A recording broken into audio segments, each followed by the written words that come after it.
क्या आपने कभी सोचा है कि जिस आस्था के केंद्र के दर्शन के लिए लाखों लोग मीलों का सफर तय करते हैं, वो सिर्फ एक हफ्ते में ही अपना स्वरूप खो दे। अमरनाथ यात्रा का शुरू हुए अभी कुछ ही दिन हुए हैं और बाबा बर्फानी का हिमलिंग 90% तक पिघल चुका है। क्या यह सिर्फ ग्लोबल वार्मिंग है या फिर इंसानी दखलंदाजी का नतीजा? आज की वीडियो में समझिए इस बड़े संकट की पूरी सच्चाई।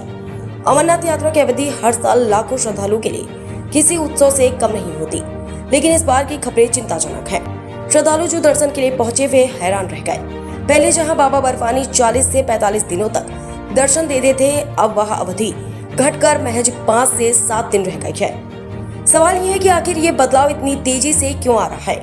आखिर इस पर दो बड़े पक्ष सामने आ रहे हैं। पहला पक्ष, वैज्ञानिकों का कहना है कि हिमालय बाकी इलाकों की तुलना में तेजी से गर्म हो रहा है। दूसरा पक्ष, पर्यावरणविद और राजनीतिक हस्तियां इंसानी दखल पर सवाल उठा रही हैं। यात्रा मार्ग पर सड़कों का चौड़ा होना, गुफा के पास भारी मशीनों का इस्तेमाल और बढ़ती भीड़ के कारण अस्थायी आवासों की तादाद ने हिमालय के नाजुक इकोसिस्टम पर दबाव बनाया है।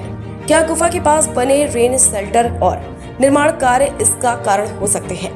इल्तिजा मुफ्ती जैसे नेताओं ने भी प्रस्तावित रोपवे प्रोजेक्ट पर सवाल खड़े किए हैं। जब बर्फ इतनी जल्दी पिघल रही है तो ऐसे निर्माणों की क्या जरूरत है?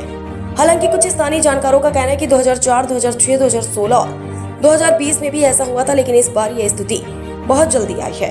कांग्रेस प्रवक्ता अश्विनी हांडा ने मांग की है कि गुफा के आसपास हो रहे निर्माण कार्यों और उनके पर्यावरण पर पड़ने वाले असर की स्वतंत्र वैज्ञानिक जांच होनी चाहिए। सरकार को अब यह तय करना होगा कि आस्था और पर्यावरण के बीच संतुलन कैसे बनाया जाए।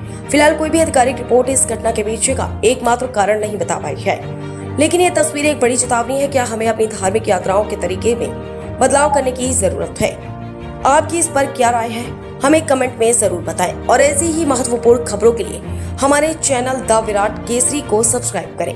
धन्यवाद।